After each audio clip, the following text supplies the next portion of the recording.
What's cooking, Juventus fans? Welcome back to your old lady's favorite YouTube channel. Now, welcome to, I guess today you call it the day after. You can call it a post-mortem, if you will, given that it was a defeat at the hands of PSG. But we got to talk about some of the things coming out of yesterday's match, as well as some new breaking news that's coming out too. Stick with us. We'll fill you in.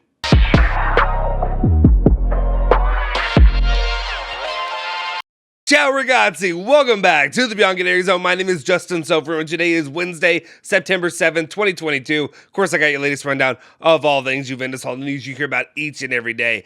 Though today we are more focused on the match that was. We have news that'll be at the end of the video. We'll talk about that. But I really do want to talk about the match yesterday, what it means for Juventus' performances going forward, and then, of course, what we should feel as fans personally. I mean, you can take it however you want. That's fine. You can be positive, you can be negative, you can be whatever you want to be. But here's my thoughts and here's the way I feel about it. Before we do that, though, do me a solid favor. Smash that like button, hit that subscribe button, hit that bell icon to stay notified for all of our latest videos. I'm going to give you a second now. Hulk smash it. It's free. Just do us that solid favor, especially right now. One thing we learned from last season is whenever Juve does not do well, sometimes the viewership goes down. Do me a favor for those of you that are here, and that'll help us feed that algorithm while we struggle through maybe a part of the season that hopefully continues to get better. All right. Let's get into it. First of all, my opening thoughts yesterday going into PSG.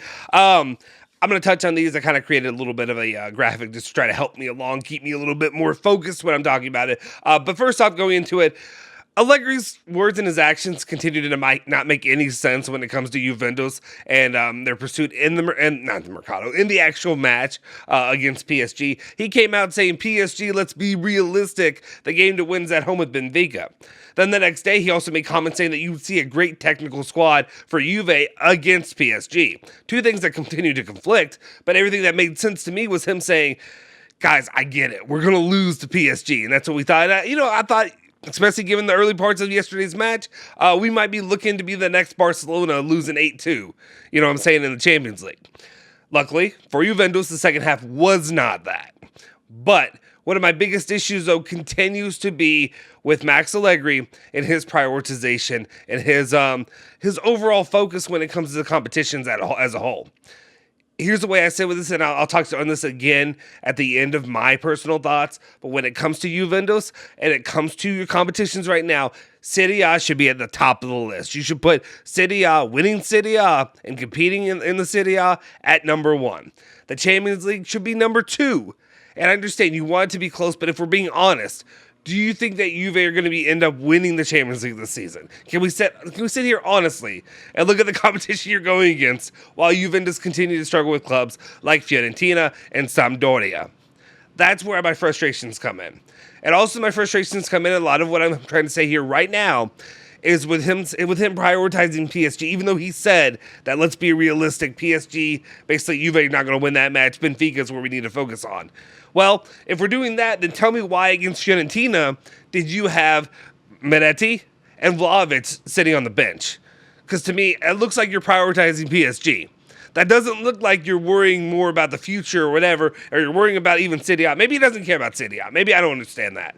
Maybe that's something that I get that Juve right now are still in a comfortable enough position, thankfully, thanks to other teams dropping points, though, against better competition. Milan versus Inter Milan. Stuff like that, right? I worry down the line, Juve could be sitting in a cushy spot right now if they were to have the Sampdoria match back and have the Fiorentina match back and play with their best players. I think that's something that definitely could have happened. Let's continue on, though. Get to the second part of this, which is the second half. The second half for Juventus kind of showed us that Juve can play with almost anybody. And PSG, we'll see if they have problems down the line, but PSG as a whole have looked to me to be the best squad in the world. In all of Europe, at least. I mean, which is the world to me. And I'm American, right? Anyway, the key is, though, do they have the willpower to do so? And one of my questions is, and one of my thoughts, too, was Paredes was really damn good yesterday. Leandro Paredes had a hell of a match. But are the circumstances what caused that? Is Leandro Paredes coming out of his shell? Is he going to be a baller for Juventus? We have a stat on him coming up here in just a second we'll talk about. Or is this circumstantial, as in, is it because he's playing PSG? And he knows these guys. These are his former teammates. He has chemistry with them. He knows what they're about to do, maybe. Is that what made him be able to step up in these circumstances? I don't know. But in the second half, Juventus were able to slow the bleeding, or stop the bleeding completely.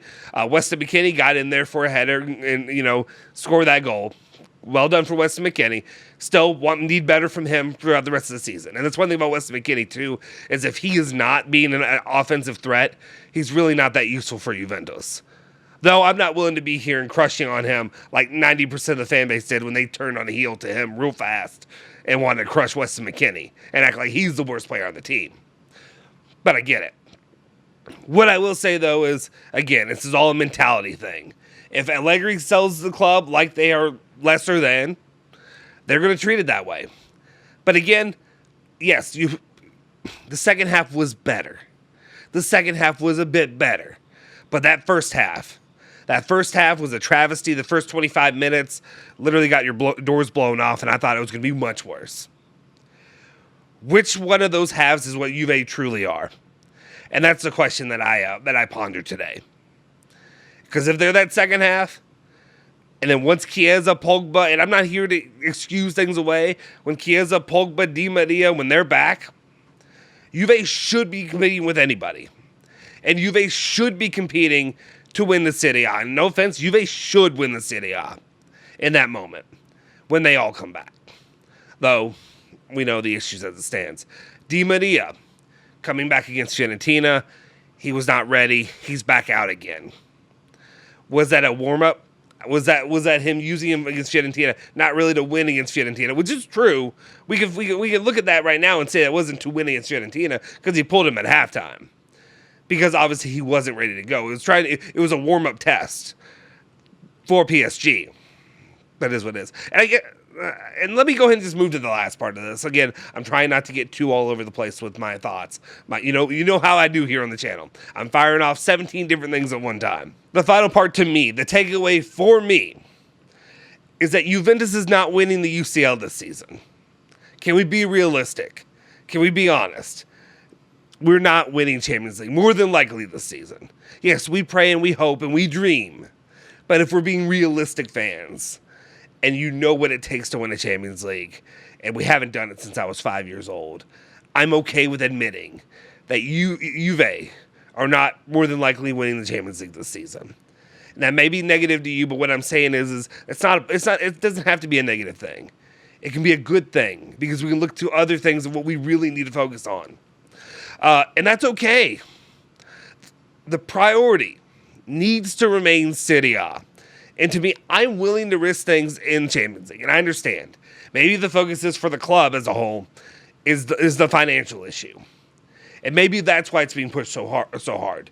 And I don't know. I would like to know how Max Allegri's mind works. If it's him, if it's pressure from Agnelli or whoever. Saying, hey, the club needs money. So you need to prioritize Champions League because you need to move on and get the money that you get for progressing each round, for the wins that you get. Maybe that's the situation.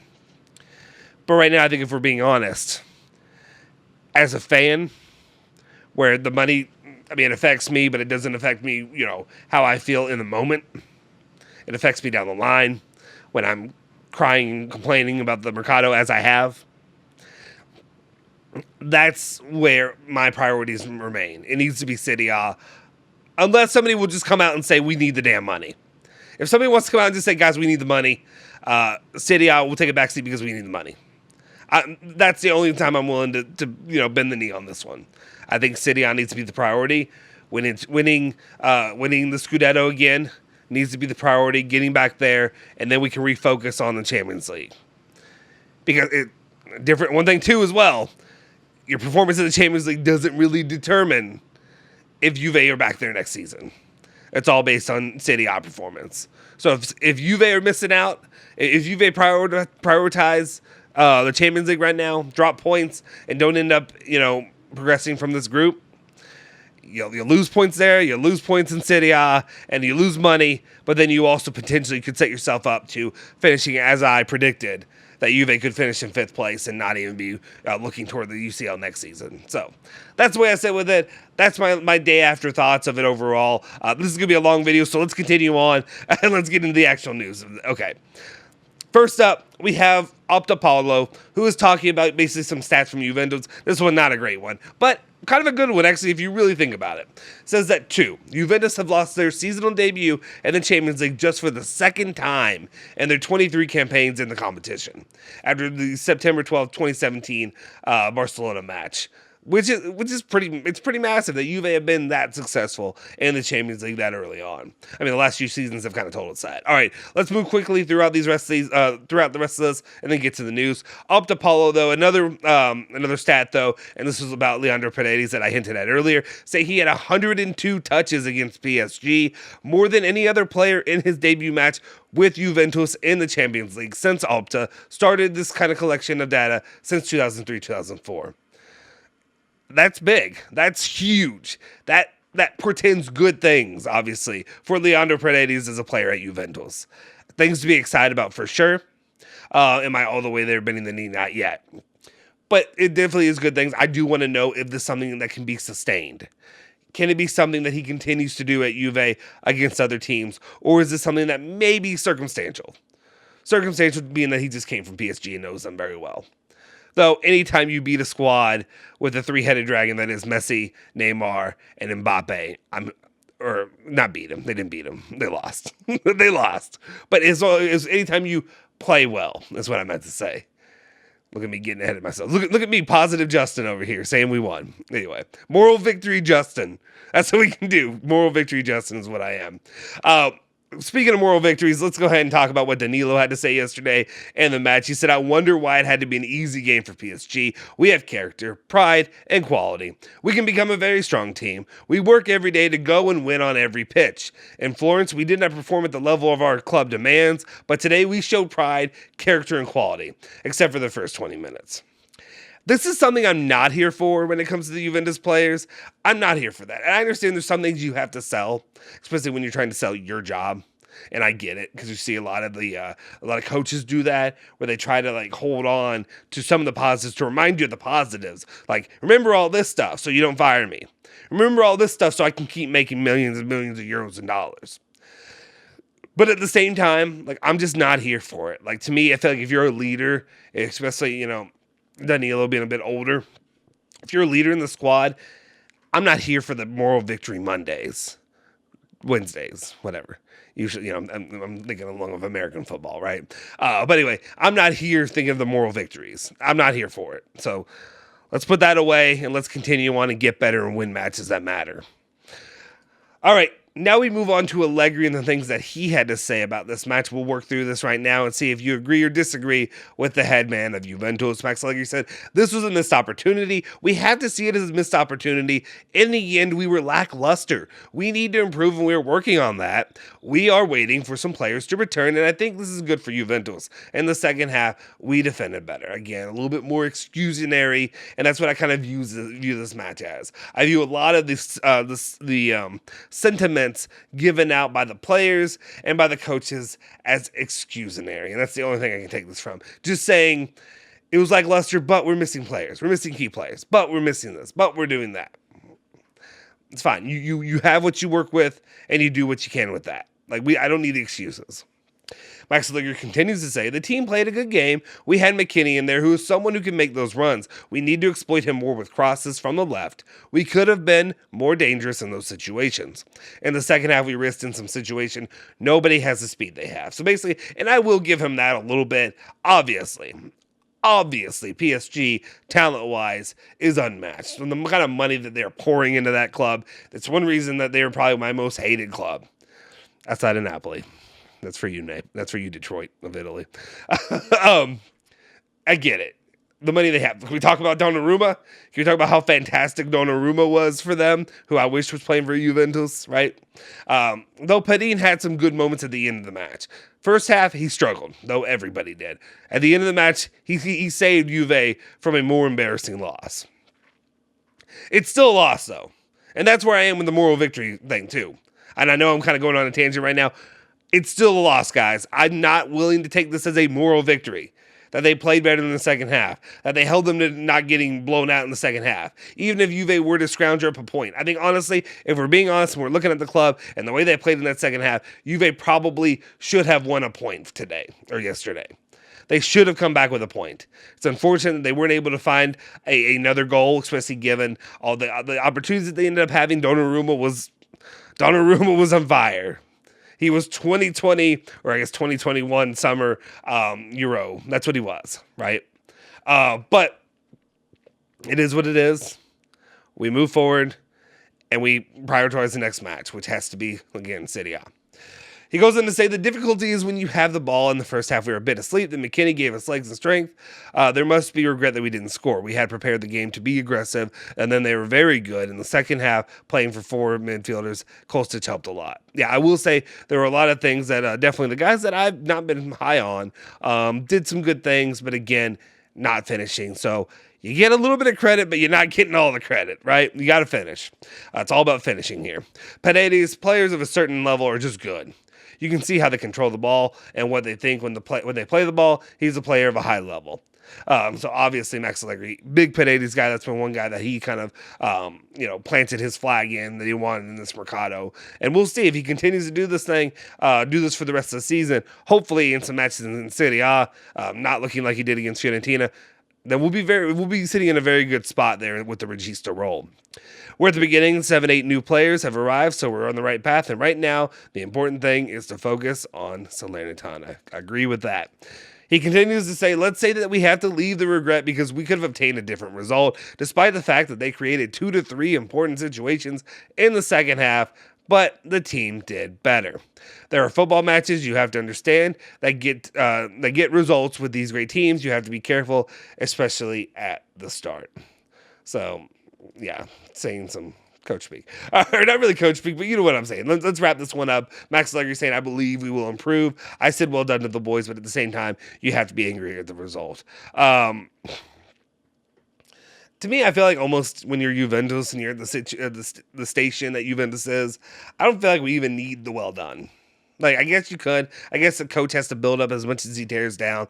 But at the same time, I would just say, you got to be angry at that one. Like, we let that one go. Even though I said at this from the beginning that when it comes to PSG, I look at it, I just did not see the win coming. I didn't see the importance, honestly, because of what's going to happen down the line. But I get it. Okay. Be angry about the result. Use that anger in the upcoming matches. Okay, let's get into the final parts of this. And then probably maybe the more important parts of the video, depending on if you're a news guy or if you're a post-match kind of watcher, right? All right, Adrian Rabiot, his comments where we started badly in the first half, especially the first 20 minutes. We suffered. We were sitting back too low. We had a good second half where we could have done better and taken advantage of the chances for the 2-2. I'm a bit angry because we can do better in the first half. We can see 2 goals early, and that's when the game changed. We also showed we could do much better, especially in the second half. We had chances. Much as I don't like to talk, I don't like Rabiot, you know that. As much as I've been trying to push him out of the club, I like this line of thinking from him. I like that he was not positive, at least in this part. Let's see if he continues that in the second part. Second part, he says there's work to be done, finding the right form, the right players on the pitch, and the way to play. But tonight we had much better. We did much better than the league games. I mean, I guess that is technically true when you're playing against competition of the players, the caliber that PSG have compared to a Fiorentina, a Sampdoria, where you drop points. Unfortunately, when we lose, people say that players play badly, the coach, but that's not the case. We had a good reaction, and I'm happy about that. We have to work. We're at the beginning, and it's still a long way. I guess the only thing I can really take from this, me personally, is if you're saying that the players didn't play badly in the first half, or if you're saying the coach didn't do a bad job coaching, Max Allegri, then I'd say that you're just saying that you all are not the caliber that Juventus should have. Is what I take from that. You can't say that you didn't play poorly, and I get it. I think the players did play poorly in the first 25 minutes. I think it was a team effort to lose in that first 25 minutes. It was bad. They got better. They got better in the second half. I don't know. Like, to me, with that kind of line of thinking, again, excusatory. Again, I gave Rabiot's credit in the first part. He had me in the first half. I give him that. In the second half, he comes right back, is what we're saying, right? I'm not here for it. I'm not here for it. Like, either you are bad or you're just saying the quality of you all as players is not even this quality. I think we need to hold ourselves accountable in that situation. All right, let's get to the GOAT. My GOAT has some comments about this match overall, so I thought we'd put it out there, and then we'll get into the last 2 bits of news, get you out and about your day. Alessandro Del Piero says, Juve, despite the start, slowly realized that they can hurt them. The return match in Turin, I imagine a different game. The fact is that as soon as you give these guys space, they hurt you. Obviously talking about the quality that PSG has, but definitely building them up. He goes in there just kind of saying, obviously PSG is quality.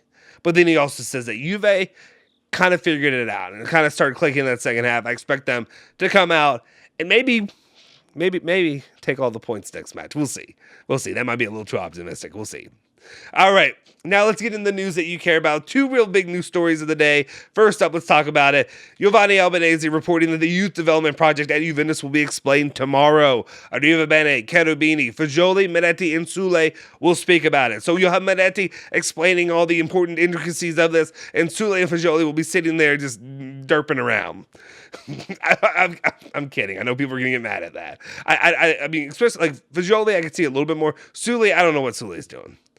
I don't know what Sule's going to talk about. Miretti is the one guy that sticks out and makes sense. But also, what's the development project? I think is the development. I'm interested to hear what this development project is. If it's some big, massive new news that Juve are doing some really cool experiment, I guess, or doing something where it's just like this is a new facility and the new whatever. Okay, that's cool. Or is it going to be, we're loaning them all out? That's it. That's our project. We loan every youth player we get. We buy all the youth players and we loan them all out. That's what it is.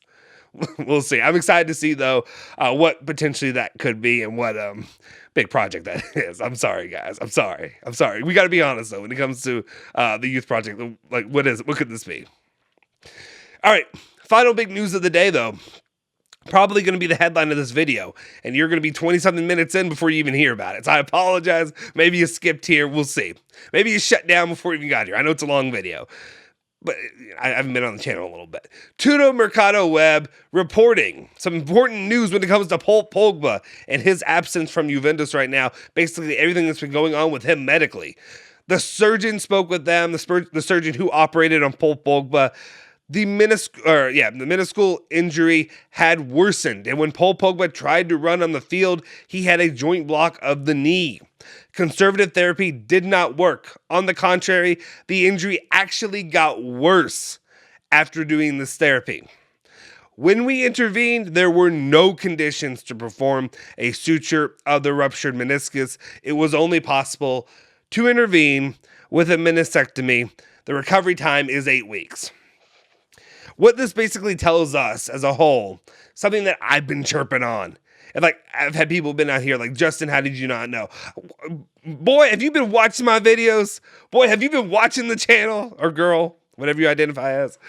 Anyway, have you been watching this? Have you been watching my videos? I've been here telling you people day in and day out how worried I am about this.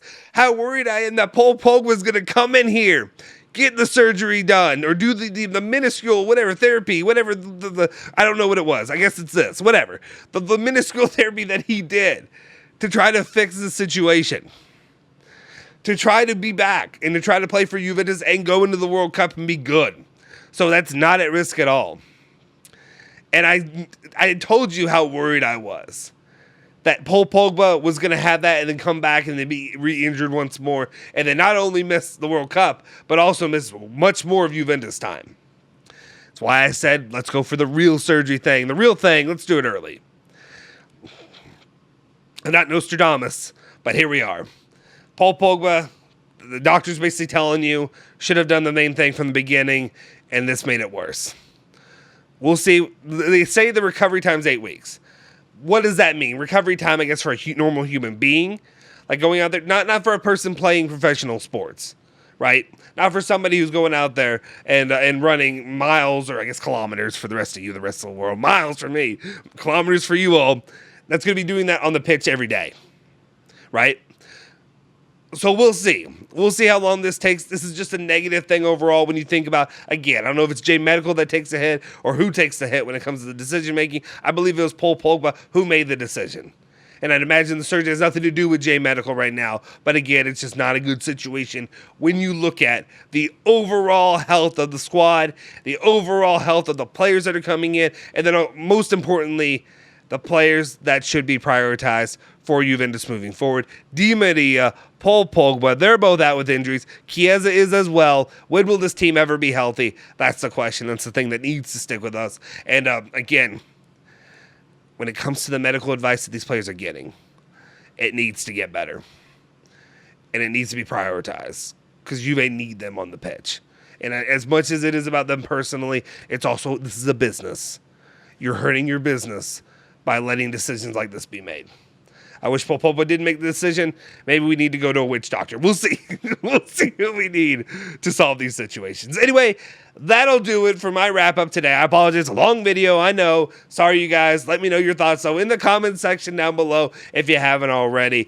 I'm Justin Sofro. You can follow me at Justin Sofro on Twitter. I have Instagram and stuff like that, but I really keep that blocked because I got a family and stuff. But you can also follow Bianconerizone at Bianconerizone, Twitter, Instagram, Facebook, all that good stuff. I'll see you guys next time.